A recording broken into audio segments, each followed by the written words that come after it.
Alhamdulillah nahmaduhu wa nasta'inuhu wa nastaghfiruh wa nu'minu bihi wa natawakkalu alayhi wa na'udhu billahi min shururi anfusina min sayyiati a'malina may yahdihillahu fala mudilla lahu wa may yudlil fala hadiya lahu wa ashhadu an la ilaha illallah wahdahu la sharika lahu wa ashhadu anna muhammadan abduhu wa rasuluhu amma ba'd. लक़द क़ाल अल्लाह ताला फ़ी मक़्तमिल तंज़ील अलीम वल फ़ुरक़ानिल मजीद अऊज़ु बिल्लाहि मिनश शैतानिर रजीम बिस्मिल्लाहिर रहमानिर रहीम या अय्युहन नास इत्तक़ू रब्बकुमुल लज़ी ख़लक़कुम मिन नफ़्सिन वाहिदा व ख़लक़ मिन्हा ज़ौजहा वबस्स मिन्हुमा रिजालन कसीरन व निसाअ वत्तक़ुल्लाह अल्लज़ी तसाअलून बिही वल अरहाम इन्नल्लाह कान अलैकुम रक़ीबा या अय्युहल्लज़ीना आमनू इत्तक़ुल्लाह व क़ूलू क़ौलन सदीदा व युस्लिह लकुम अअमालकुम व यग़फिर लकुम ज़ुनूबकुम व मन युतिइल्लाह व रसूलहु फ़क़द फ़ाज़ फ़ौज़न अज़ीमा या अय्युहल्लज़ीना आमनू इत्तक़ुल्लाह हक़्क़ तुक़ातिही व ला तमूतुन्ना इल्ला व अंतुम मुस्लिमून अल्लाहुम्मा सल्लि अला मुहम्मदिन व अला आलि मुहम्मदिन कमा सल्लैत अला इब्राहीम व अला आलि इब्राहीम इन्नका हमीदुम मजीद अल्लाहुम्मा बारिक अला मुहम्मदिन व अला आलि मुहम्मदिन कमा बारकत अला इब्राहीम व अला आलि इब्राहीम इन्नका हमीदुम मजीद. அளப்பெரும் கருணையாளன் அல்லாஹ்வினை போற்றியவனாக புகழ்ந்தவனாக இந்த ஜும்மாவின் உரையை ஆரம்பம் செய்கின்றேன். அன்புக்குரிய சகோதரர்களே, அல்லாஹ்வின் நல்லடியார்களே, அல்லாஹ்வுடைய திருப்பொருத்தத்தை பெறக்கூடிய அல்லாஹ்வினால் ஒப்புக்கொள்ளப்பட்ட அல்லாஹ்வினால் நமக்கு அருளப்பட்ட மாபெரும் ஒரு வாக்கியம் திருக்குர்ஆன். இந்த குர்ஆன் ஒன்றுதான் அல்லாஹ்வின் தூதருக்கும் நமக்கும் இடையில் உள்ள ஒரு பந்தம். அல்லாஹ்வின் தூதருக்கு குர்ஆன் இறங்கலைன்னா அவங்கள நம்ம யாருன்னு தெரியாது, நாம் யாரோ. அப்போ அல்லாஹ்வின் தூதருக்கும் நமக்கு இடையில் உள்ள குர்ஆன் அதை எப்படி பார்க்க வேண்டும் என்று சொன்னால், இப்போ லேட்டஸ்ட்டாக பார்த்துருப்பீங்க, எல்லா பக்கமும் ஐ லவ் யூ முகமதுன்னு சொல்லி ஸல்லல்லாஹு அலைஹி வஸல்லம் என்ன செய்யிருக்கு, போர்டு ஸ்டிக்கர்லாம் வச்சு உலக லெவலில் என்ன செய்கிறாங்க, காட்டுறாங்க. நம்மளும் என்ன செய்கிறோம், அதை பார்க்குறோம், ரசிக்கிறோம், லைக் கொடுக்குறோம், ஃபார்வேர்டு பண்ணுறோம். நாம் ரசூல் ஸல்லல்லாஹு அலைஹி வஸல்லம் உண்மையிலேயே மதிப்பதாக இருந்தால், கொண்டாடுவதாக இருந்தால், அல்லாஹ்வின் தூதர் நபி ஸல்லல்லாஹு அலைஹி வஸல்லம் அவர் கூறினார்கள், எனக்கு எத்தனையோ அற்புதங்கள் வழங்கப்பட்டது. ஒவ்வொரு நபிமார்களுக்கும் இந்த பூமியில் மிகப்பெரிய அற்புதங்கள்லாம் வழங்கப்பட்டிருக்கு. எனக்கும் எத்தனையோ அற்புதங்கள் வழங்கப்பட்டது. அதில் வழங்கப்பட்டதில் மிகப்பெரிய அற்புதம் எது தெரியுமா என்று கேட்டார்கள். அல்லாஹ்வின் தூதரே, அது அல்லாஹ்வும் அல்லாஹ்வின் தூதரும் நீங்கள் தான் அறிவீங்க, எங்களுக்கு சொல்லுங்கள் சொன்னோன்னே, எனக்கு இறக்கி அருளப்பட்ட வேதம்தான், குர்ஆன் தான் அந்த அற்புதம். நான் ரசூல் ஸல்லல்லாஹு அலைஹி வஸல்லம் உண்மையிலே சொல்லதாக இருந்தால் நிறைய அற்புதங்கள் 2-3 மட்டும் சின்னதாக உங்களுக்கு சொல்லி காட்டுறேன். அப்பப்போ மக்கத்து காப்பீர்களை ஏதாவது அற்புதம் காட்டுங்க, இதற்கு முன்னால் உள்ள நபிமார்கள்லாம் அற்புதம் தான் காட்டியிருக்கிறாங்க, நீங்கள் காட்டுனா நாங்கள் என்ன செய்வோம், இஸ்லாத்துக்கு வருவோம் நாங்கள். அப்போ அல்லாஹ்வோட தூதர் நிறைய அற்புதம் காட்டினாங்க. அதில் ஒரு சில அற்புதம் மட்டும் லேசாக சின்னதாக நான் சொல்லி காட்டுறேன்.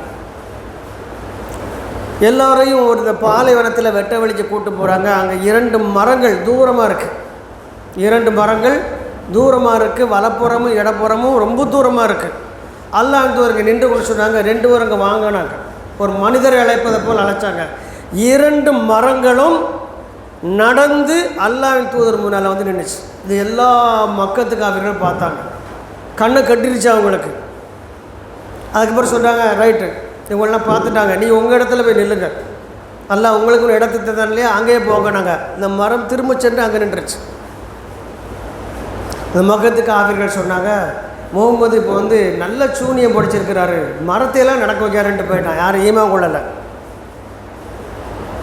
அதுபோல் வந்து திடீர்னு சொன்னாங்க, நீங்கள் வானத்தில் உள்ள சந்திரனை பிளக்க முடியுமான்னு கேட்டாங்க. அப்போ அல்லாஹ்விடத்தில் சொன்னாங்க, அல்லாஹ் நாடினால், அல்லாஹ் அனுமதிச்சா நான் செஞ்சு காட்டுறேன்ப்பா அப்படின்னு அல்லாஹ்விடத்தில் துவா செஞ்சாங்க. இப்போ அல்லாஹ் வந்து அவங்களுக்கு வகிமையில் ஒரு செய்தி அனுப்பிக்கா, நான் உங்களுக்கு சந்திரனை பிளக்க வைக்கிறது பெரிய விஷயம் இல்லை, நான் அனுமதி தாரேன், நீ ஏன் செய்ய, என் பேரை கொண்டு அதை பிளந்துடலாம். ஆனாலும் அவர்கள் என்ன செய்ய மாட்டாங்க, ஈமான் கொள்ள மாட்டார்கள். உங்கள் திருப்திக்காக இந்த அற்புதத்தை தாரேனாங்க. ஒன்று அல்லாஹ் எல்லா மக்கத்துக்காக அதுகள் இருக்குன்னு பௌர்ணமி நேரம் அந்த நிலவு வெளிச்சத்தை தவிர ஒன்றுமே இல்லை. அந்த நிலவை கையை காட்டுறாங்க. அப்படியே இவங்க எந்த இடத்துல கையை காட்டாங்களோ அதற்கு நேர்கோடு நிலவனுடைய மத்தி பாகத்தில் விழுந்து நிலவு இரண்டாக பிளந்து வலப்புறமும் இடப்புறம் போய் நின்றுச்சு. எல்லோரும் பார்த்துட்டீங்களான்னு கேட்டாங்க. எல்லோரும் பார்த்துட்டுறாங்க. அது ரெண்டையும் சேர சொன்னாங்க. மீண்டும் அதை சேர்ந்தது. இன்றைக்கும் நிலவுக்கு போனவங்க நிலவில் மிகப்பெரிய வெடிப்பு இருப்பதாக என்ன செய்கிறாங்க, ஒரு விஞ்ஞான ரீதியான குறிப்பே இருக்குது. நிலவு மேலே நீளமான ஒரு வெடிப்பு ஒன்று இருக்குது. இது சாதாரண வெடிப்பு இல்லை, நிலவு முழுவதுமாக அந்த வெடிப்பு இருக்கிறது என்ற செய்தியை பார்க்கணும். அதை பார்த்து அதுவும் ஈமா கொண்டாங்களான்னா கொள்ளலை. ஆனால் அல்லாஹ்வின் தூதர் அற்புதம் என்று இதைத்தான் சொல்லியிருக்க வேண்டும். இதை விட பெரிய அற்புதங்கள்லாம் இருக்குது. ஜின்னோட பேசுனாங்க, நிறைய விஷயங்கள்லாம் இருக்குது. அல்லாஹ்வோட தூதருக்கு நடந்த அற்புதங்கள் கிட்டத்தட்ட 1000 கணக்கில் இருக்குது. சிறிய பாத்திரத்திலிருந்து மிகப்பெரிய கூட்டத்திற்கு பால் கொடுத்தது, கையளவு பேரிச்சம்பழத்தை துணியை போட்டு மறைச்சி வச்சு மிகப்பெரிய படை முழுவதும் எல்லோரும் கைவிட்டு எடுங்கன்னு சொல்லி சாப்பிட வச்சது, மீண்டும் திறந்து காட்டினாங்க, வைத்த பேரித்தம்பழம் அப்படியே இருந்துச்சு, எல்லோரும் வயிறாட உண்டு இருந்தார்கள். இப்படி ஏராளமான அதாவது அற்புதங்க தலைப்பிலேயே ஒரு நாள் ஃபுல்லாகவே சொல்லிக்கிட்டே போகலாம். அவ்வளோ விஷயங்கள் இருக்குது. இன்ஷா அல்லாஹ் நம்ம இன்னொரு நாளைக்கு பார்ப்போம். இப்போ நம்ம பார்க்க போகிறது என்னென்னா, ஏன் குர்ஆனை அற்புதம் என்றார்கள், குர்ஆனை ஏன் அற்புதம் என்றார்கள். அப்போ அல்லாஹ் ரப்புல் ஆலமீன் குர்ஆனை பற்றி என்ன செய்கிறான், ஒரு விஷயம் நமக்கு சொல்லி காட்டுறான். அழகான முறையில் அந்த குர்ஆனுடைய அந்த செய்தியை நம்ம பார்ப்போம். அல்லாஹ் ரப்புல் ஆலமீன் கூறுகின்றான், இந்த குர்ஆனை நான் ஒரு மலையின் மீது இறக்கியிருந்தால் அந்த மலை அல்லாஹ்வுடைய அச்சத்தினால் நடுநடுங்கி போயிருக்கும் என்று அல்லாஹ் ரப்புல் ஆலமீன் கூறுகின்றான். லவ் அன்ஸல்னா ஹாதல் குர்ஆன அலா ஜபலில் ரஅய்தஹு ஹாஷியம் முத்தஸத்தியம் மின் ஹஷியத்தில்லாஹ். அல்லாஹ் ரப்புல் ஆலமீன் சொல்கிறான், இந்த குர்ஆனை ஒரு மலையின் மேலே நான் இறக்கி இருந்தால் அந்த மலையானது அச்சத்தால் நடுங்கியிருக்கும். ஏனென்றால் குர்ஆன் நீங்கள் நினைப்பது போல் சாதாரண ஒரு காரியம் இல்லைன்னு சொல்லிட்டு அடுத்து அல்லாஹ் இன்னொரு இடத்துல சொல்கிறான். சூரத்துல் அஹ்ஸாபில் சொல்கிறான், இன்னா அரல்னல் அமானத்து அல சமாவாத்தி வல் அருள வல் ஜிபாலி ஃபஅஃபைன அன் ஐ யஹ்மில்னஹா வ அஷ்பஹ்ன மின்ஹா வ ஹமலகல் இன்சான். அல்லாஹ் வந்து சொல்லுதான், நான் வானத்தை பார்த்து சொன்னேன், நீ இந்த அமானிதத்தை ஏற்றுக்கொள் என்று, பூமியை பார்த்து சொன்னேன் அமானிதத்தை ஏற்றுக்கொள் என்று, மலைகளை பார்த்து சொன்னேன் அமானிதத்தை ஏற்றுக்கொள் என்று, அவைகளெல்லாம் அல்லாஹ்வின் அச்சத்தால் நடுநடுங்கி போயின, எங்களுக்கு இதை சுமக்க முடியாது, இது ஏனென்றால் அமானிதம் என்று அவைகளெல்லாம் சொல்லி அல்லாஹ்விடம் எங்களால் மறுக்கலை, இயலாதவென்று தெரிந்து விட்டது. ஆனால் அல்லாஹ் ஹமலகல் இன்சான், ஆனால் மனிதன் அதை சுமர்ந்து கொண்டான் என்று சொல்லிட்டு அடுத்து சொல்கிறான் அல்லாஹ், இன்னவு கானல் அலூமுன் ஜஹூலா. மனிதன் எப்பேற்பட்டவன் என்றால் அநியாயக்காரனாகவும் மடையனாகவும் இருக்கின்றான் என்று அல்லாஹ் ரப்புல் ஆலமீன் கூறுகின்றான்.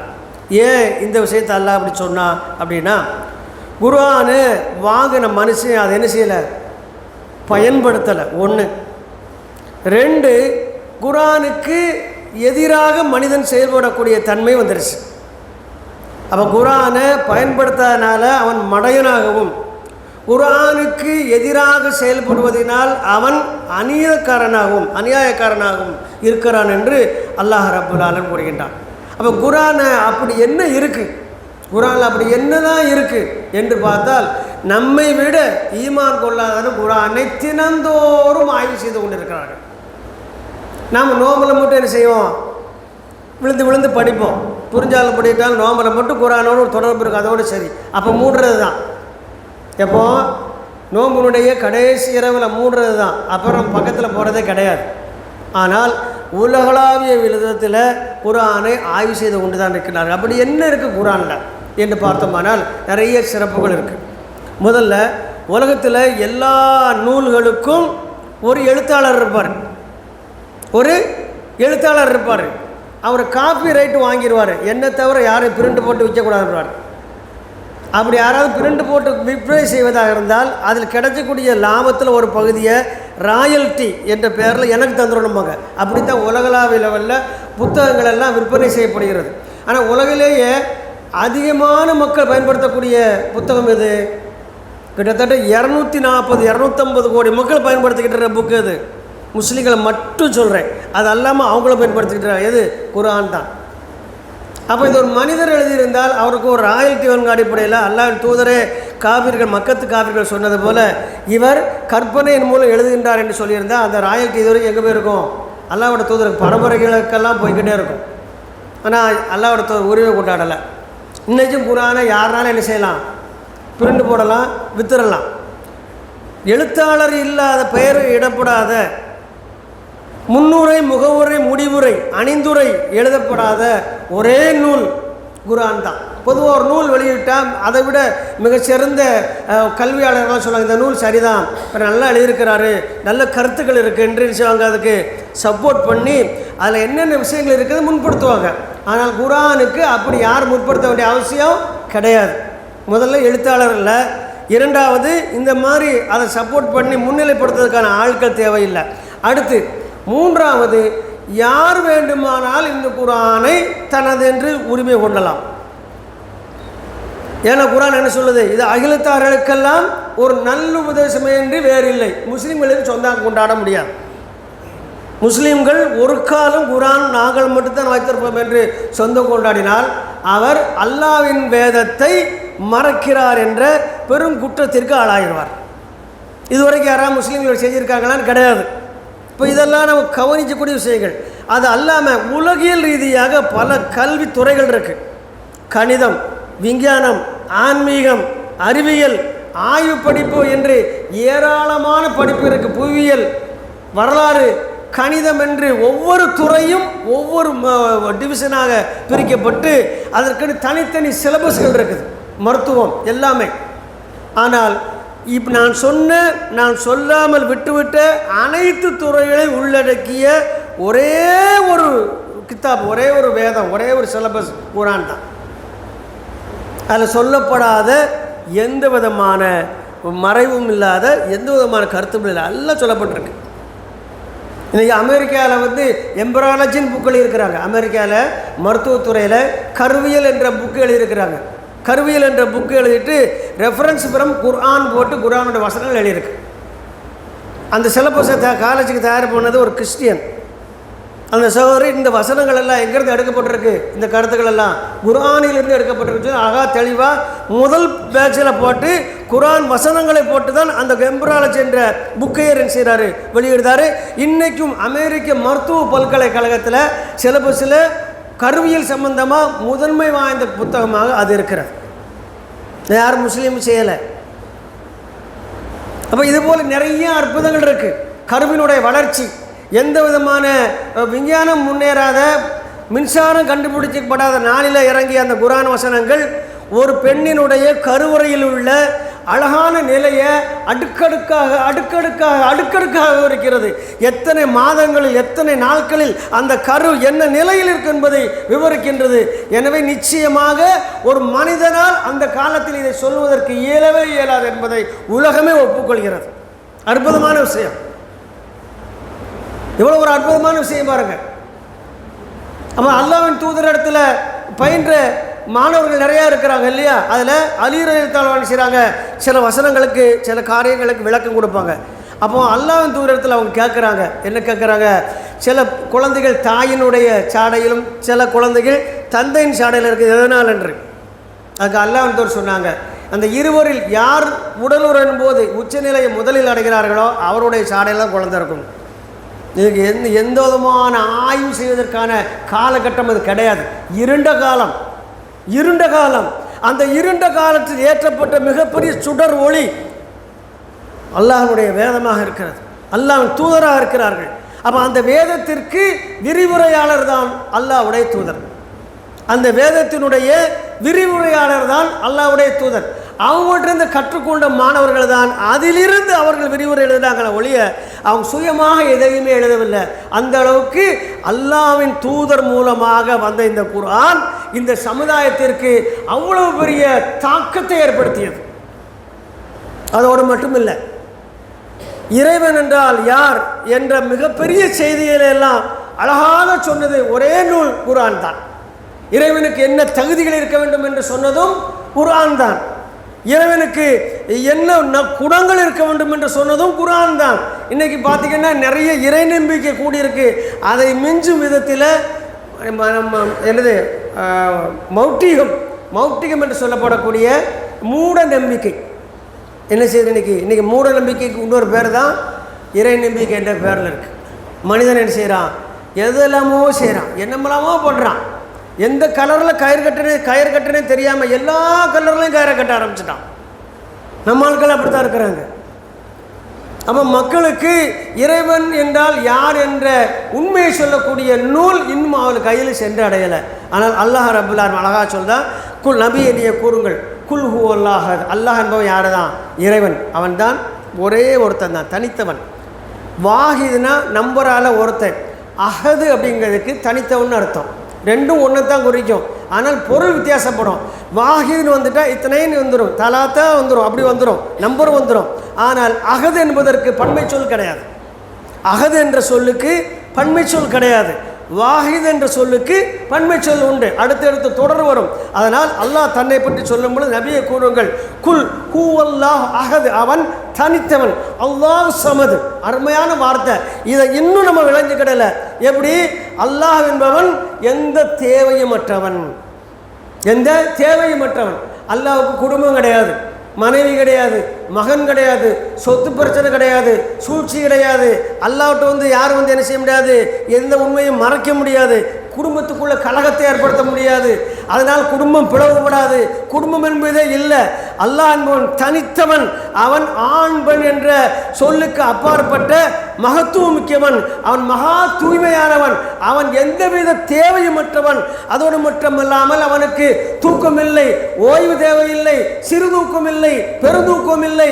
அவன் உலகத்தை எல்லாம் வானையும் பூமியையும் படைத்தவன், பரிபாலிப்பவன், அடக்கி ஆள்பவன், அவன் பெருமைக்குரியவன், அவன் அனைத்து புகழ்ச்சிக்கும் தகுதி உள்ளவன். அப்பேற்பட்ட அல்லாஹ் ரப்புல் ஆலமீன் தான் அமர்வதற்கென்று தன்னை ஒரு இடத்தில் ஆக்கிக் கொள்வதற்காக ஒரு மிகப்பெரிய சிம்மாசனத்தை ஆக்கிக் கொண்டு அதில் அமர்ந்து கொண்டான் என்று சூரத்துல் குர்ஸ் ஆயத்துல் குர்ஸில் நமக்கு அந்த வசனம் சொல்லி காட்டுது. அல்லாஹ் பற்றி, அல்லாஹ்வுடைய உயர்நிலையை பற்றி சொல்லி காட்டுது. இப்படி இதற்கு நிகரான ஒரு விளக்கம் உலகத்தில் எங்கேயுமே கிடையாது. ஏன் தெரியுமா? உலகத்தில் உள்ள மற்ற கடவுள்களுக்கு தூக்கம் இருக்கு, தேவை இருக்கு, மனைவி இருக்காங்க, மனைவிகளும் இருக்காங்க, அது லீகலாகவும் இருக்கு, இல்லீகலாகவும் இருக்கு, குடும்பத்தில் பிரச்சனைகள் இருக்கு. ஆனால் இதெல்லாம் மனிதனுக்கு ஏற்படக்கூடிய பலகீனங்கள். ஒரு மனிதனுக்கு தான் இதெல்லாம் இருக்கும், ஆனால் படைத்த இறைவனுக்கு இதெல்லாம் இருக்காது, இருக்க முடியாது. ஆகையால் அவ்வாறு கூறுவது அல்லாஹுக்கு அவனுடைய கண்ணியத்திற்கு உகந்ததில்லை என்று குர்ஆனில் நிறைய இடத்துல அல்லாஹ் என்ன செய்கிறான், சுட்டி காட்டுதான்.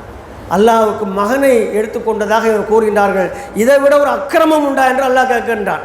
அல்லாஹ்வுக்கு தனக்கு ஒரு மகனை எடுத்துக்கொள்வதற்கு என்ன தேவை இருக்கிறது என்று கேட்க, குடும்பமே இல்லை, தேவையும் இல்லை. அப்படி இருக்கும்போது தனக்கு ஒரு மகனை எடுத்துக்கொண்டதாக இவர் கூறுகின்றார்களே, இவர்களும் இவர்கள் முன்னோர்கள் சொன்ன வாய்களால் சொன்ன இட்டுக்கட்டப்பட்ட வெறும் வார்த்தையும் பொய்யாய் தவிர வேறு ஒன்றுமில்லை என்று அல்லாஹ் வறுமையாக கண்டிக்கிறான். இப்போ உண்மையிலேயே படைத்த ரப்பு அப்படின்னா யார் அப்படின்னா அது நம்ம கற்பனைக்கெல்லாம் அப்பாற்பட்டது, நம்ம கற்பனைக்கு அப்பாற்பட்டது. அதனால தான் இஸ்லாத்தில் சொல்லும் பொழுது அல்லாஹ் சொல்கிறான், அல்லாஹோட தூதர் சொல்கிறாங்க, நீங்கள் அல்லாஹை நம்புவதாக இருந்தால் உங்களில் சிறந்தவர் யார் தெரியுமா? யார் உங்களில் அல்லாஹை சந்திக்க வேண்டும் என்ற ஆவலில் வாழ்ந்து மரணிக்கின்றாரோ அவர் தான் சிறந்தவன். நமக்கு ஆசை எப்படி இருக்கணும்? அல்லாஹ்வை சந்திக்க வேண்டும் என்ற ஆசை இருக்கணும். அல்லாஹ்வை சந்திப்பதாக தான் எங்கே தான் சந்திக்க முடியும்? சொர்க்கத்தில் மாத்திரம்தான் சந்திக்க முடியும். தன்னுடைய உண்மையான ரூபத்தை காட்டுவான். அல்லாஹ் சூனியமானவன் இல்லை, உருவமற்றவன் இல்லை, வெறும் ஒளியில் நாராயணா பாட்டு படித்த மாதிரி எங்கும் நிறைந்தவனே அல்லா அல்லான்னு எங்கெல்லாம் நிறையலை. அல்லாஹ்வுடைய ஆட்சியும் பார்வையும் எல்லா பக்கம் நிறைந்திருக்கு. அல்லாஹ் எங்கும் நிறையலை. அல்லாஹ்வுடைய பார்வையும் அவனுடைய அடக்கியாளும் தன்மையும் அவனுடைய ஆற்றலும் தான் எல்லா பக்கத்தில் நிறையிருக்கு. ஒளிமயமானவன் என்றெல்லாம் பாடியிருக்கிறாங்க முஸ்லீம்களே. அப்படிலாம் இல்லை. ஒளி அல்ல இறைவன், அல்லாஹ்விடமிருந்து ஒளி வருகிறது ஒளிய. அல்லாஹ் ஒளியை போன்றவன் அல்ல, உருவமற்றவன் அல்ல என்பதற்கு பல உதாரணங்கள் குர்ஆனிலும் ஹதீஸிலும் இருக்கிறது. அப்பேற்பட்ட ஒரு வேதத்தை நாம் கையில் வச்சுக்கிட்டு என்ன பண்ணுறோம்? அதை வச்சு பயன்படுத்துறதே இல்லை. இது எப்படி தெரியுமா உதாரணம்? ஒரு மனிதன் இறக்கும் பொழுது தன் மகனை அழைச்சு இதை வைத்து பிழைத்துக்கொள்ள என்று ஒரு தட்டை கொடுக்குறாரு. அந்த தட்டு தூசியும் அழுக்குமாக இருக்குது. கொடுத்துட்டு இறந்துருந்தார். அவன் இந்த தட்டை வச்சு நான் என்ன பண்ண முடியும்னு செய்கிறான்? தட்டை வச்சு எல்லாத்தையும் தர்மம் வாங்கி பிச்சை எடுத்தே பிழைச்சிக்கிட்டு இருக்கிறான். அந்த தட்டை வச்சு என்ன செய்கிறான்? பிச்சை எடுத்து பிழைச்சிக்கிட்டு இருக்கிறான். கடைசியில் ஒரு தங்க வியாபாரி பக்கத்தில் போய் தர்மம் கேட்கும்போது கொஞ்சம் தட்டை கொண்டாப்பா வித்தியாசமாக இருக்குன்னு சொல்லி வாங்கி பார்த்துட்டு இது தங்கம் அப்படிங்கிறான். நீ இதை வச்சுட்டு பிச்சை எடுக்கிறீ அப்படின்னு. இதுதான் இந்த சமுதாயம். குர்ஆனை வைத்துக்கொண்டே அறிவுக்கு பிச்சை எடுக்கிறது, குர்ஆனை வைத்துக்கொண்டே அமைதிக்கு பிச்சை எடுக்கிறது, குர்ஆனை வைத்துக்கொண்டே அருளுக்கு பிச்சை எடுக்கிறது. அல்லாஹ் அருள் நிறைந்தவன், அருள்பாலிப்பவன் எல்லாம் அந்த குர்ஆனிலே வைத்திருக்கின்றான். குர்ஆனை யார் சரியான முறையில் படித்து பயன்படுகின்றார்கள் அவர்களுக்கு அல்லாஹ்வுடைய அருள் இருக்கிறது, அல்லாஹ்வுடைய உதவி இருக்கிறது, அல்லாஹ்வுடைய வெற்றி இருக்கிறது. ஆனால் நமது சமுதாயம் இன்னைக்கு எப்படி இருக்குது? குர்ஆனை பயன்படுத்த தெரியாத சமுதாயமாக இருக்கிறது. இதுதான் ரொம்ப கவலைக்குரிய விஷயம். இந்த சமுதாயம் விளிம்பினுடைய அழிவினுடைய விளிம்பில் நிற்கிறது. அந்த அளவுக்கு என்ன செய்யச்சு? குர்ஆனை புறக்கணித்து விட்டு உலகத்தின் பின்னால் ஓடிக்கொண்டு இருக்கிறது. அப்பேற்பட்ட சூழ்நிலையில் நாமும் போய்விடக்கூடாது என்பதற்காகத்தான் இந்த குர்ஆனை பற்றிய ஒரு சில செய்திகளையாவது நம்ம செய்யணும். இன்னொன்று குர்ஆனுடைய சிறப்பு. அல்லாஹ்வுடைய தூதர் அவங்க சொன்னதாக உஸ்மான் இப்னு அஃபான் ரலியல்லாஹு அன்ஹு உஸ்மான் ரலியல்லாஹு அன்ஹு சொல்கிறாங்க, உங்கள் சிறந்தவர் யார் தெரியுமா? அல்லாஹ்வின் தூதர் கூறினார்கள், உங்களுக்கு சிறந்தவர் யார் தெரியுமா? குர்ஆனை தானும் கற்று பிறருக்கு கற்றுக் கொடுப்பவர் தான் சிறந்தவர். தானும் கற்று பிறருக்கும் கற்றுக் கொடுப்பவர் தான் உங்களில் சிறந்தவர் என்று குர்ஆனுக்கு ஒரு விஷயம். உலகத்தில் இப்படி எந்த நூலுக்கும் இல்லை ஒரு பெருமை இல்லை. ஒன்று. அதுக்கடுத்து அல்லாஹ்வுடைய சொன்னாங்க, குர்ஆனை நீங்கள் ஓதும் பொழுது ஒவ்வொரு எழுத்துக்கும் அல்லாஹ்விடத்தில் 10 நன்மைகள் இருக்கிறது. அலிஃப் லாம் மீம் என்பது நான் ஒரு எழுத்து என்று சொல்ல மாட்டேன், அது 3 எழுத்துக்கள். அப்படி யாராவது ஓதும் பொழுது அவர்களுக்கு 30 நன்மை கிடைக்கிறது என்று சொன்னாங்க. உலகத்தில் ஒரு எழுத்துக்கு 10 நன்மைன்னு சொல்லி எந்த வேதம் கிடையாது, எங்கேயுமே இல்லை. யாரும் சொல்ல வரமாட்டாங்க, வர முடியாது. அப்படி எங்கேயும் இருக்கா? அதுக்கு அடுத்து சொல்கிறாங்க அல்லாஹ்வுடைய தூதர், உங்களில் யாராவது குர்ஆனை ஓதினால் நீங்கள் என்ன செய்யுங்க? அதை வாய் மூடி மௌனமாக இருந்து செவியேறுங்க, உங்களுக்கும் நன்மை கிடைக்கும் என்று. அப்படி நன்மை கிடைக்கக்கூடிய எழுத்து, அந்த ஒலி எல்லாவற்றிற்குள்ள ஒரு நூல் இந்த உலகத்தில் இல்லை. கேட்டானது நன்மை, ஓதுனா நன்மை, பயன்படுத்தினா நன்மை, கற்றுக் கொடுத்தா நன்மை. இப்படி ஒரு நூல் உலகத்தில் இருக்கான இல்லை. ஆனால் அந்த நூல் யார்கிட்ட இருக்குது? நம்மகிட்ட இருக்குது. எந்த அளவுக்கு அது நன்மை நம்ம அடைகிறோம் என்பது உங்களுக்கும் அல்லாஹ்வுக்கும், அதாவது அவங்கவுங்களுக்கும் அல்லாஹ்வுக்கும் தான் வெளிச்சம், நமக்கு தெரியாது. அப்புறம் அல்லாஹ்வுடைய தூதர் சொன்னாங்க, உங்களுக்கு சிவப்பு ஒட்டகத்தினுடைய நன்மை வேணுமா? அந்த சிவப்பு ஒட்டகம் வேணுமான்னு கேட்டாங்க. ஏனென்றால் அரபு தேசத்தில் மிகப்பெரிய சொத்து என்னதான் ஒட்டகம். அதுலேயும் அரிய சொத்து சிவப்பு நிற ஒட்டகம். ஒரு சிவப்பு நிற ஒட்டகத்து 100 சாதாரண ஒட்டகம் சமம். அதை விட மிகப்பெரிய சிவப்பு நிற ஒட்டகம் கிடைக்காது. அவர் சஹாபால்கிட்ட கேட்டாங்க, உங்களுக்கு யாருக்காவது சிவப்பு நிற ஒட்டகம் வேணுமான்னு கேட்டாங்க. அல்லாஹ் என்ன கேட்குறீங்க? எங்களுக்கு யாருக்கு தான் வேண்டான்னு சொல்லுவான், எங்களுக்கு வேணும்னாங்க. அவ்வாறு என்றால் நீங்கள் ஃபஜர் தொழுது விட்டு இருந்த இடத்திலேயே அந்த இடத்தை விட்டு நகராமல், யாருடன் பேசாமல் ஒரு வசனம் ஓதுவர்களுக்கு ஒரு ஒட்டகத்துக்கு உண்டான நன்மை கிடைக்கும். நாங்கள் ஒரு வசனத்தை ஓதுனா ஒரு ஒட்டகத்துக்கான அந்த கூலி உங்களுக்கு கிடைத்து விடும். நாங்கள் எப்படி ஜும்மாவுக்கு சொல்லப்பட்டது மாதிரி. இப்போ நீங்கள் சாதாரணமாக இன்றைக்கி கல்வியால் கட்டமைக்கப்பட்ட பள்ளிகள் இருக்கு இல்லையா, அங்கே போகிற உட்காந்து குர்ஆன் ஓதுவாங்க. ஃபஜர் தொழுதுட்டு குர்ஆன் ஓதுவாங்க. சும்மா அதாவது அப்படியே எந்த அடிப்படையும் இருக்காது, தொழுவையாளி இருப்பாங்க. அந்த மாதிரி பள்ளிகளில் குரான் ஓத ஆட்களை பார்ப்பது அரிதாக இருக்கும். எங்கள் பள்ளியிலாம் போயாச்சுன்னா சலாம் கொடுத்தவங்க ஒரு குரான் எடுத்து மடியில் வச்சுக்கணும், இல்லை குரான் கிடைக்காது. கிட்டத்தட்ட 200 குரானுக்கு மேலே வச்சுருக்கு. எல்லோரும் குரான் எடுத்துக்குவாங்க. வாங்க சொன்னவன் 2 ரக்காத் முன்சுன்னு தொழிட்டு குரான் வாங்கக்கூடிய மக்களும் இருக்கிறாங்க. இதெல்லாம் கல்வியினால் கட்டமைக்கப்பட்ட ஜமாத். ஏனென்றால் அவங்களுக்கு குரான் என்னான்னு கற்றுக் கொடுக்கப்பட்டிருக்கு. இன்றைக்கி நமக்கு நிலைமை எப்படி இருக்குது? தொழுது முடிஞ்ச உடனே எங்கே போகிறாங்க? ஷட்டில் கார்க் விளையாடுறதுக்கு முக்கா டவுசர் போடுவாங்களே, அந்த டவுசரை போடுறதுக்கு வேகமாக வீட்டுக்கு போடுதான். ஒரு மனுஷன் சலாம் கொடுத்த உடனே எனக்கு அஸ்தஃபிருல்லா அலைஹி கூட சொல்ல அல்லாஹ் அக்பர் கூட சொல்லாமல் எழுந்துச்சு திடுதிட்டு போகிறான். பார்த்தா நம்ம வெளியில் இருக்கும்போது எதாங்க டவுசரை போட்டுக்கிட்டு விளையாட போய்கிட்டு இருக்கான். அரை டவுசராக தான் இருக்கான். நம்ம ஆளுக்களும் நம்ம யாரும் இல்லாமல் அரை டவுசர் வரணும், நம்மளாலும் முக்கா டவுசர் அப்படி இருக்கிறாங்க. வசனத்து வர அதனால் அல்லாஹ் ஒரு இயற்கையாக அவனுக்கு கற்றுக் கொடுத்தாங்கன்னு தெரியுமா? ஃபஜருக்கு பின்னாலேயும் மகரிக்கு பின்னாலேயும் நீங்கள் சூரத்துல் இஹ்லாஸ் குல்ஹுவல்லாகுது 3 தடவை, குல்லோது பிறப்பில் வழக்கு 3 தடவை, குல்லோது பிறப்பினாஸ் 3 தடவை ஓதுனாங்க. அப்படி ஓதுனா என்ன நன்மை கிடைக்கு தெரியுமா? அந்த 3லேயுமே 4, 5, 6 என்ற அடிப்படையில் 15 வசனம் இருக்குது. ஒரு தடவை 3 ஓதுனா 15 வசனம். 3 தடவை ஓதுனா எவ்வளோ ஆச்சு? 45 வசனம். அப்போ 45 வசனத்தை ஓதிட்டு ஈஸியாக வெளியில் போய்ட்டால் எத்தனை ஒட்டகம்? 45 ஒட்டகத்தை நம்ம நன்மை எடுத்துகிட்டு போகிறது நமக்கு இந்த ஹதீஸ் தெரிஞ்சு அதை செய்கிறோம். எவ்வளோ நேரமாகும்? அதிகபட்சம் 1.5 நிமிஷம் ஆகும். அதிகபட்சம் 1.5 நிமிஷமாகும் இதை ஓதுனா. அப்படி ஒரு சிறப்பு இந்த வசனங்களுக்கு இருக்கிறது என்று அல்லாஹ் தூதர் சொன்னாங்க. ஆகையால் குர்ஆனை இனிமேலாவது தொட்டு குர்ஆனை எடுத்து படித்து பலனடையக்கூடிய மக்களாக நம்மை மாற்றிக்கொள்ள வேண்டும் என்று எனக்கும் உங்களுக்கும் அதை நசீஹ் செய்தவனாக முதல் உரை நிறைவு செய்கின்றேன். வாஹிர் தௌவானா அனில் ஹம்துலில்லாஹி ரப்பில் ஆலமீன். அஸ்ஸலாமு அலைக்கும் வரஹ்மத்துல்லாஹி வபரகாத்துஹு.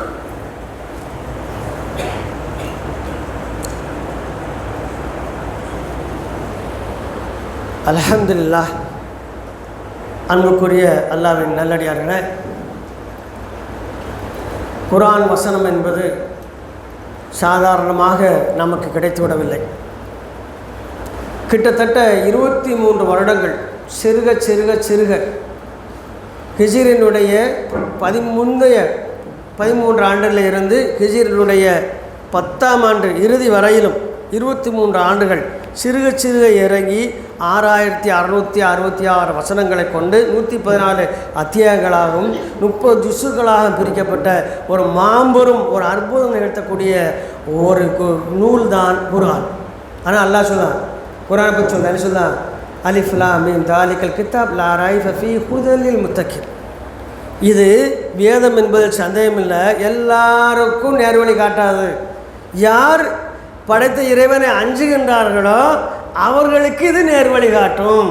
அப்போ நேர்வழி கிடச்சிட்டா அதை விட மிகப்பெரிய சிறந்த சொத்து எதுவுமே இல்லை. நல்ல விளைக்கு நேர்வழி கிடச்சிட்டா நமக்கு அதை விட சிறந்த சொத்து எதுவுமே இல்லை. ஆனால் அதெல்லாம் தெரியாமல் தான் நாம் என்ன செய்கிறோம்? அதை பயன்படுத்தாமல் நம்ம இஸ்லாத்தில் நாம் செய்யக்கூடிய அமல்கள் இஸ்லாத்தில் இருக்கிறதா என்று கூட சொன்னம் தேடாத மக்களாக, அதற்கு ஆதாரம் தேடாத மக்களாக இருக்கின்றோம். ஏதோ மனசுக்கு பிடிச்ச செஞ்சுட்டு போய்கிட்டு இருக்கக்கூடிய மிக சாதாரண மனிதர்களாக இருக்கும். குர்ஆனை பொறுத்த வரைக்கும் இஸ்லாத்தினுடைய மிகப்பெரிய ஆணிவேர். குர்ஆனை விட்டு விட்டு இஸ்லாம் இல்லை. குர்ஆன் மூலமாகத்தான் நமக்கு இந்த இறுதி சமுதாயத்துக்கு இஸ்லாமே வந்தது. இந்த குர்ஆன் தான் அல்லாஹ்வின் தூதரையும் இந்த உம்மத்துகளையும் இணைத்து வைத்தது. இந்த குர்ஆன் தான் நமக்கு நேர்வழி காட்டுகிறது. இந்த குர்ஆன் தான் நன்மை எது தீமை என்று பிரித்து காட்டக்கூடிய ஃபுர்கானாக இருக்கிறது. அல்லாஹ் கூறுகின்றான், இந்த குர்ஆன் ஃபுர்கான் என்கின்றான். நல்லதையும் தீமையும் நன்மையும் தீமையும் பிரித்து காட்டக்கூடிய ஒரு நூல் என்று அல்லாஹ் ரப்பல் ஆலமீன் கூறுகின்றான். இவ்வாறு குர்ஆனுடைய பெருமையை நாம் சொல்லிக்கொண்டே போகலாம். குர்ஆனை யார் சரியாக மதித்து அதை கற்று அதன்படி நடப்பதற்கான முயற்சியில் இருக்கின்றார்களோ அவர்கள்தான் அல்லாஹ்வின் தூதரை உண்மையிலேயே நேசிப்பவர்கள். குர்ஆனை நம்ம பயன்படுத்தாமல் அல்லாஹ்வின் தூதரை I love you Muhammad SAW போட வைக்கிறதுனால பிரயோஜனம் கிடையாது. உணரணும், குர்ஆனை பின்பற்றணும், அதுக்கப்புறம் அல்லாஹ்வின் தூதரை நேசிக்கிறேன்னு சொல்லணும். அதுதான் உண்மையான நேசம். ஆகையால் குர்ஆனை நாம் தவிர்த்து விட்டால் நாம் இஸ்லாத்தில் நிலைத்து நிற்க முடியாது. ஆகையால் அன்புக்குரியவர்களே, இனி வரும் காலங்களிலாவதும் குர்ஆன் ஓத தெரியாதவர்கள் குர்ஆனை ஓதுவதற்கான முழு முயற்சி இறங்குங்க. நீங்கள் முயற்சி செய்தீங்கன்னா கைகூடாது எதுவுமே இல்லை. இந்த உலகத்தில் பணம் சம்பாதிப்பதற்கு நாம் எவ்வளவோ தொழில்கள் செய்கிறோம், புதுசு புதுசாக படிச்சுக்கிட்டே வரோம், அப்டேட் ஆகிக்கிட்டே வரோம். செல்லு இல்லாத காலத்தில் பிறந்த நாம் இப்போ நீங்கள் எப்படி இருக்கிறோம்? அன்றைக்கி செல்லின் மூலமாக எல்லா பல கோடி ரூபாய்க்கு டிரான்சாக்ஷன் பண்ணக்கூடிய மிகச்சிறந்த தொழில்நுட்பக்காரர்களாக மாறி இருக்கிறோம். ஆனால் அன்றிலிருந்து இன்று வரை நமது இல்லங்களில் இருக்கும் குர்ஆன் அப்படியே தான் இருக்கிறது. அதில் உள்ள வசனங்களை படிப்பதும் இல்லை, பார்ப்பதும் இல்லை, மனனம் செய்வதும் இல்லை. அப்போ இதுதான் நம்மளுடைய நிலைமை என்று சொன்னால் நன்றாக விளைஞ்சு கொடுங்கள். இப்னு அப்பாஸ் ரலியல்லாஹு அன்ஹு அறிவிக்கக்கூடிய ஒரு செய்தியை கூறி நிறைவு செய்கின்றேன். இப்னு அப்பாஸ் ரலியல்லாஹு அன்ஹு ஒரு செய்தி சொல்கிறாங்க, மறுமை நாளில் அல்லாஹ் நிற்கக்கூடிய எல்லா மக்களையும் இரண்டாக பிரித்து விடுவான். முஸ்லீம்கள் காஃபிர்கள் என்று பிரித்து விடுவான். அப்படி பிரித்த உடனே காஃபிர்கள் எல்லாம் ரொம்ப வருத்தப்படுவாங்க. பூமியில் இருக்கும்போது நாமல் முஸ்லீமாக இருந்திருக்க வேண்டுமே, இப்படி ஒரு நாள் வராதுன்னு நினச்சி தானே நம்ம மறுத்தோம், ஒரு நாள் வந்துருச்சு, விசாரணை நாள் வந்துருச்சேன்னு கை செய்தப்படுவார்கள். அப்பொழுது அல்லாஹ் அவர்கள் முன்னாலேயே முஸ்லீம்களுக்கு என்ன செய்வாங்கன்னா உடம்புல இருந்து ஒளி ஏற்படுத்துவான். உடம்புல இருந்து ஒளி ஏற்படுத்துவான். அவருடைய வலப்புறத்தில் இடப்புறத்தில் முன்னும் பின்னும் அவங்களை செய்யும் ஒளி அப்படியே சிதறி போகும். இந்த ஒளி வந்த உடனே அவர்கள் சிராத்தல் முஸ்தகிம் பாலத்தை கடப்பதற்காக அந்த ஒளியிலேயே நடந்து செல்வாங்க. அந்த பாலம் பக்கத்தில் போன உடனே ஒரு குறிப்பிட்ட மக்களுக்கு கரண்ட் போன உடனே அப்படி கும் இருட்டாயிரும், அது மாதிரி உடம்புல இருந்து வெளிச்சம் போயிடும். அவர்கள் யார் என்று சொன்னால் முனாஃபிக்குகள், முஸ்லிம்களை போல் நடித்தவர்கள், முஸ்லிம்களோடு கலந்திருந்தவர்கள், முஸ்லிம் என்ற பெயரிலே அல்லாஹ்வுக்கு மாறு செய்தவர்கள், கலிமா சொல்லியிருப்பார்கள் ஆனால் ஈமான் கொண்டிருக்க மாட்டார்கள், குர்ஆனை பார்ப்பார்கள் அதை எடுத்துக்கொள்ள மாட்டார்கள், வசனங்களை அதற்கு மாறு செய்தவர்கள். அவர்களுக்கெல்லாம் அல்லாஹ் அந்த பாலத்தின் அருகில் வரும்பொழுது ஒளியை பறித்து விடுவான். ஒளியை பறித்த உடனே ஒளி இருக்கக்கூடிய முஸ்லீம்கள்லாம் பேசிக்கொள்வார்களோ, ஓ இவர்களெல்லாம் முனாஃபிக்குகளா, நம்மோட இருந்தாங்களா, அல்லாஹ் இன்றைக்கி அவர் வெளிச்சம் போட்டு நம்பிச்சுட்டான், நமக்கு வெளிச்சத்தை போட்டு காட்டினா அவர்களை இந்த வெளிச்சத்தில் முனாஃபிக் என்பதை காட்டி விட்டான்னு சொன்னோன்னே அவர்களெல்லாம் சிராத்துல் முஸ்தகிம் பாலத்தில் ஏற முடியாமல் போகக்கூடிய சூழல் ஏற்படும். அவங்களுக்கு அந்த வாய்ப்பே கிடைக்காது. நம்ம முனாஃபிகளுடைய தங்குமிடம் நரகத்தில் அடிநிலை. எங்கே வந்து அபுஜஹல் இருப்பானோ, எங்கே ஃபிரௌன் இருப்பானோ, எங்கே ஹாமான் இருப்பானோ, எங்கே மிகப்பெரிய அல்லாஹ்வுடைய எதிரிகள்லாம் இருப்பார்களோ அந்த நரகத்தினுடைய அடித்தட்டிலே முனாஃபிகள் கொண்டு சேர்க்கப்படுவார்கள். இப்போ அவங்களுக்கு காட்டிட்டு அல்லாஹ் பறித்து விடுவான். இப்போ ஏற்பட்ட ஒரு காட்சி மறுமை நாளில் நடக்கும் அப்படிங்கிறான். இப்போ நம்ம சின்ன ஒரு முடிவுக்கு வருவோம். நமக்கு அந்த நம்பிக்கை இருக்கான்னு பார்ப்போம். மறுமையில் நமக்கு தந்த ஒளி பறிக்கப்படாமல் இருப்பதற்காக என்ன அமல்கள் செய்திருக்கின்றோம், என்ன அமல்கள் செய்திருக்கின்றோம் என்பதை நாம் என்ன செய்யணும், கண்டிப்பாக பார்க்கணும். அப்படி பார்த்தோம் என்று சொன்னால்தான் நாம் மறுமை நாளில் வெற்றி பெற்றவர்களாக மாற முடியும்.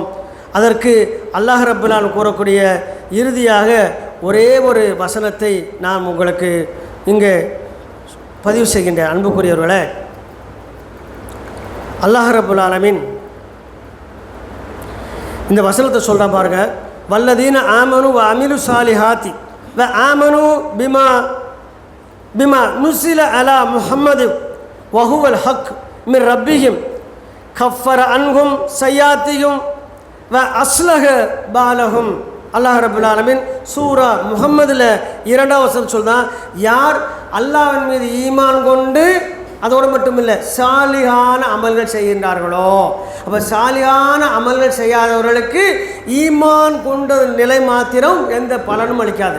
ஏனென்றால் நாம் கொண்ட ஈமானை உறுதிப்படுத்தக்கூடும் செயல்தான் சாலிகான அமல்கள் என்பது. ஆகையால் அல்லாஹ் ஆமனு அமிரு சாலிஹாத் என்று சொல்லுவான் எல்லா இடத்துலையும். இங்கே அதை தான் சொல்லிட்டு மேல் அவர்கள் எப்படி இருப்பார்கள் தெரியுமா, முகமது, அதான் அல்லாஹ்வின் தூதராகிய அல்லாஹ்வுடைய அடியராகிய முகமதின் மீது இறக்கப்பட்ட இது முழுக்க முழுக்க அல்லாஹ்விடமிருந்து எங்களுடைய ரப்பிடமிருந்து வந்த வசனம் என்பதை உறுதியாக நம்புவார்கள். இந்த ஒவ்வொரு வாக்கும் சத்தியம் என்று நம்புவார்கள். யார் இவ்வாறு குர்ஆனை ஏற்றுக்கொண்டு அதன்படி வாழ்க்கை அமைத்துக் கொள்கின்றார்களோ அவர்களுக்கு அல்லாஹ் அவர்களுடைய தீமையை அவர்களை விட்டு அகற்றுவான், அவர்களுடைய காரியங்களை சீராக்கி விடுவான். எனவே அவர்கள்தான் வெற்றியாளர்கள், அவர்கள்தான் தான் அல்லாஹ்வினால் பாதுகாக்கப்பட்டவர்கள், அவர்கள் தான் அல்லாஹ்வுடைய அருளுக்குரியவர்கள் என்று இந்த வசனம் நமக்கு பறைசாற்றுகிறார் அன்புக்குரியவர்களே. ஆகையால் நானும் போகிறேன் போருக்குன்னு சொல்லி உடஞ்ச வாழை கொண்டு சண்டை நடக்கிற இடத்துல கடைசியில் எங்கே ஒழிஞ்சிக்கிட்டு இருந்தான் போர் வீரன் கிடையாது. யாராவது வெட்ட வந்தால் ஓடி வந்து முதுகில் குத்து வாங்கி சாகக்கூடிய போர் வீரன் கிடையாது. போர்க்களத்துக்கு போயிட்டு புறமுதி காட்டுவரை கோல போர் வீரன் கிடையாது. அதுபோல முஸ்லீம் என்பவன் அல்லாஹ்வின் அத்தாட்சியான குர்ஆனை வைத்திருப்பதோடு மட்டுமல்லாமல் அதை பார்க்க வேண்டும், படிக்க வேண்டும், புரிய வேண்டும், தானும் அதை உணர்ந்து பிறருக்கு உணர்த்த வேண்டும், தானும் அமல் செய்து தன் குடும்பத்திற்கு அதை ஏவ வேண்டும், தன் சமுதாயத்திற்கு ஏவ வேண்டும். இவையெல்லாம் செய்யாமல் நானும் முஸ்லீம் தான், எனக்கும் மறுமையிலே ஒளி கிடைக்கும் என்று நாம் குருட்டு நம்பிக்கை வைத்துக் கொண்டால் நிச்சயமாக மறுமை நாளிலே தோல்வியடைந்து விடுவோம். இன்னும் இறுதியாக இது சம்பந்தமான ஒரே ஒரு செய்தி இருக்கிறது. என்ன தெரியுமா? அப்துல்லா இப்னு உமர் ரலியல்லாஹு அன்ஹு அவர்கள் சொல்லும் பொழுது மறுமையில் அல்லாஹ் எல்லாத்தையும் விசாரிப்பான், வாழ்நாளை விசாரிப்பான், நாம் நேரம் கழித்ததை விசாரிப்பான், சம்பாதித்து விசாரிப்பான், செலவு செய்து விசாரிப்பான்னு சொல்லிட்டு இறுதியாக அவன் சொல்கிறாங்க, குர்ஆனை நீ எவ்வாறு பயன்படுத்தினா என்பதை விசாரிப்பான். சுப்ஹானல்லாஹ். மாட்டிக்குவோம்.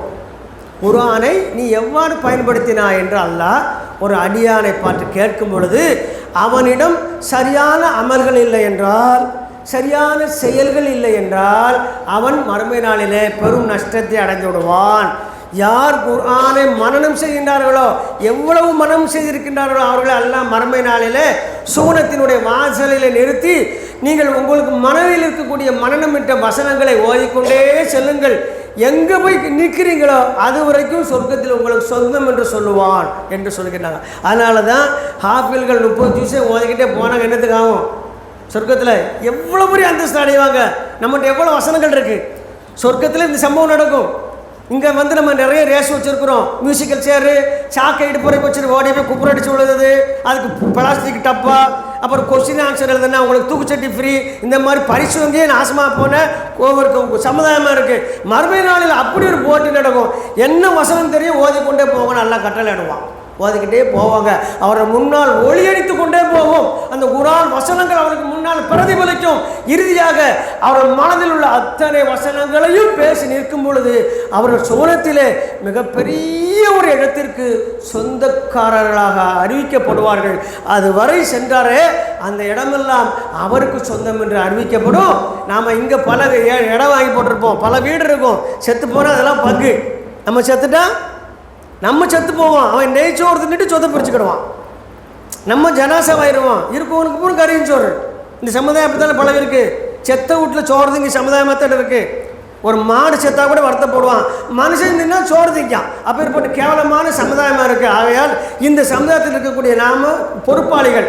இந்த சமுதாயத்திற்கு நாம் குர்ஆனை கொண்டு சேர்க்க வேண்டும். அந்த இடத்துக்கு நாம் நகராத வரை நிச்சயமாக நாமும் நஷ்டவாளிகள் பட்டியலில் இடம்பெற்று விடுவோம். ஆகையால் குர்ஆனை முடிந்த அளவு ஓத கற்றுக்கொள்ளுங்கள், முடிந்த அளவு மனனம் செய்யுங்கள். மனனம் செய்ததை உங்களுடைய தொழுகைகளை பயன்படுத்துங்கள். அல்லாஹ்வை அஞ்சிய நிலையிலே நாம் ஒவ்வொரு நாளும் சிறிய அமல் செய்தால் என் ரப்பு இதை வீணாக்க மாட்டான், எனக்கு நற்கூலி தருவான் என்ற நல்ல அடிப்படையில் அமல்களை செய்யக்கூடிய சிறந்த மக்களாக நம்ம ஆக்கிக்கொள்ள வேண்டும் என்று மீண்டும் மீண்டும் உபதேசம் செய்தவனாக நிறைவுறுத்தியவனாக நிறைவு செய்கின்றேன். வாஹ்ர தோபான் அனில் அல்ஹம்துலில்லாஹி ரப்பில் ஆலமீன். அஸ்ஸலாமு அலைக்கும் வரஹ்மத்துல்லாஹி வபரகாத்துஹு. அன்புக்குரியவர்களே, இந்த ஜும்மானுடைய வசூல்